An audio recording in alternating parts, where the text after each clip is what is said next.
ശ്രീകൃഷ്ണ ഭഗവാൻ തന്റെ അവതാര ലീലകൾ അവസാനിപ്പിച്ച് ഭൂമിയിൽ നിന്നും സ്വധാമത്തിലേക്ക് മടങ്ങാൻ കാരണമായ സംഭവം ഭക്തജനങ്ങൾ എന്നും വേദനയോടെ ഓർക്കുന്ന കാര്യമാണ്. ഭക്തരുടെ മനസ്സലിയിപ്പിക്കുന്ന ആ സംഭവങ്ങൾക്ക് സാക്ഷിയായി നിന്ന ഗുജറാത്തിലെ ഭൽക്ക തീർത്ത് എന്ന പുണ്യഭൂമിയാണിത്. ഇവിടുത്തെ ആൽമരച്ചുവട്ടിൽ ധ്യാനനിരതനായി കിടക്കുകയായിരുന്ന ഭഗവാന്റെ ഇടത് കാൽപാദത്തിലേക്ക് ജര എന്ന വേടൻ അബദ്ധത്തിൽ അസ്ത്രം തൊടുക്കുകയാണുണ്ടായത്.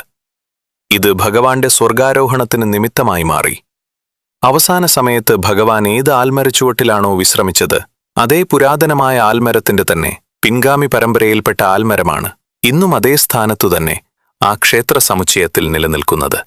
ഇത് അന്നത്തെ ആൽമരത്തിന്റെ തന്നെ പുനർജന്മമാണെന്നും വിശ്വസിക്കപ്പെടുന്നു.